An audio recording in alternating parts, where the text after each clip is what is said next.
সুপ্রিয় দর্শক, এই যে আমরা কলি আপুকে খুঁজে পাইছি। আসসালামু আলাইকুম আপু, কি অবস্থা, কেমন আছেন? ওয়ালাইকুম আসসালাম, ভালো। আপনি কি অবস্থা, কেমন আছেন? এই তো ভালো আছি আপু, আপনাকে বাসায় খুঁজে আসলাম, আপনার দাদিকেও পাইলাম না, আপনাকেও পাইলাম না। তো এখানে কি করছিলেন? এই তো অল্প পরে শাক তুলতে আসছিলাম। কি শাক এগুলা? কচু শাক।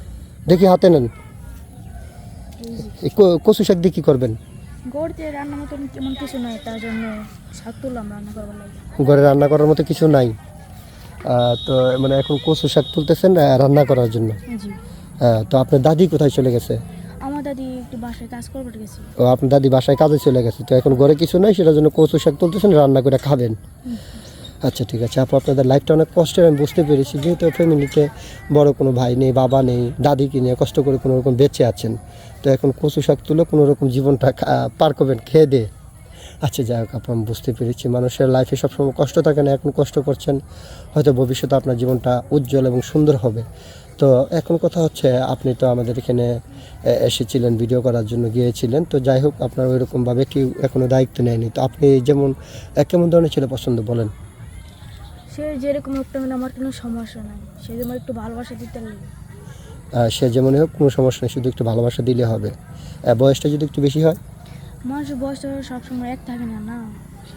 বয়স এক থাকে না, ঠিক আছে সেটা কথা, কিন্তু তারপরেও তো যে আপনার বান্ধবীরা আছে, একটু বয়স্কলোকে যদি আপনাকে বিয়ে করে, বলবে না যে এত বয়স্কলোকের কাছে কেন বিয়ে বসলে? না, আমি যখন না খাই আসলাম তখন তো আমার বান্ধব আসে, আমার 1 প্লেট ভাত দেওয়া যায় না। ও আচ্ছা তখন তো আচ্ছা আমি না খাই আসলাম না।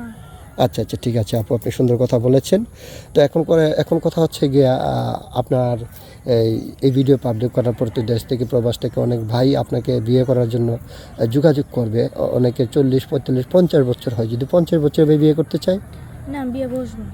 আর আর দ্বিতীয়ত কথা হচ্ছে, অনেকের স্ত্রী মারা যায়, চলে যায়, অথবা বাচ্চা কাচ্চা হয় না, সেটার জন্য কিন্তু অনেকে দ্বিতীয় বিয়ে করে। যদি কেউ দ্বিতীয় বিয়ে করতে চায়, আমি বিয়ে বসবো। আপনার তো এখনো বিয়ে শাদী হয়েছে, আপনি বিয়ে শাদী হয়েছে, না, আমার বিয়ে শাদী হয়নি। তো আপনি কেন একটা বিবাহিত পুরুষের কাছে বিয়ে বসবেন? না, কোনো হাদিস আছে, ইচ্ছে করলে একটা পুরুষ 4টা বিয়ে করতে পারে, সে যদি 4 জনে চলাতে পারে, ইনশাল্লাহ আমি পারবো না, ইনশাল্লাহ আমিও পারবো না। কেন আমার বিয়ে শাদী হয় না, সে আমার একটু গুরুত্ব দিবে। আপনার বিয়ে শাদী হয় না, আপনাকে গুরুত্ব দেবে। আচ্ছা ঠিক আছে আপনি সুন্দর কথা বলেছেন, ইনশাল্লাহ সমস্যা নেই, আমরা চেষ্টা করবো একটা ভালো পুরুষের হাতে আপনাকে বিয়ে শাদী দিতে। তো আপনি পড়াশোনা করেছেন? জি, 8 পর্যন্ত পড়ালেখা 8 পর্যন্ত? কেন পড়াশোনা বেশি করতে পারেননি? না, বেশি একটা পড়ালেখা করতে পারি না, আমি গরিব মেয়ে। গরিবের মেয়ে, তাই বেশি বেশি পড়াশোনা করতে পারেন না। আচ্ছা ঠিক আছে, তো আপনার সাথে যোগাযোগ করবেন কিভাবে? আমার তো কোনো পার্সোনাল ফোন নাই, সে যদি কথা বলতে চায় আপনাদের মাধ্যমে আমি কথা বলতে পারবো। আপনার পার্সোনাল ফোন নিয়ে কথা বলতে হলে আমাদের মাধ্যমে বলতে হবে। আচ্ছা ঠিক আছে, সুপ্রিয় দর্শক, এই মুহূর্তে দেখতে পাচ্ছেন ডিসপ্লেতে একটি নাম্বার, এই নাম্বারটা হচ্ছে আমাদের কোনো ভাই যদি কলিয়াপুর দায়িত্ব নিতে চান, তাহলে ওনার একটা ছবি স্ক্রিনশট মেরে পাঠিয়ে দিয়ে আমাদেরকে ভয়েস করবেন, আমাদের প্রতিনিধিরা আপনাদের সাথে যোগাযোগ করবে। কেউ অযথা অডিও কল, ভিডিও কল দিয়ে আমাদেরকে বিরক্ত করবেন না, তাহলে আমরা ব্লক করতে বাধ্য হব। আচ্ছা কলিয়াপু, আপনি নামাজ কালাম পড়েন? জি, নমস্কার। নামাজ কালাম পড়েন। আচ্ছা, বিয়ের পরে স্বামীকে নিয়ে কোথায় ঘুরতে যাওয়ার ইচ্ছা আছে আপনার? সৌদি। সৌদি আরবে না? জি। আচ্ছা ঠিক আছে, বুঝতে পেরেছি।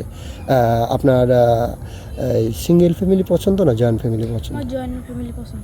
জয়েন্ট ফ্যামিলিতে কিন্তু অনেক মানুষ থাকে। মানুষের সঙ্গে সমস্যা নাই, সব সময় নিজের মানুষের মতন দেখুন। আচ্ছা ঠিক আছে আপু, আপনি ভালো থাকবেন, সুস্থ থাকবেন, আল্লাহ হাফেজ।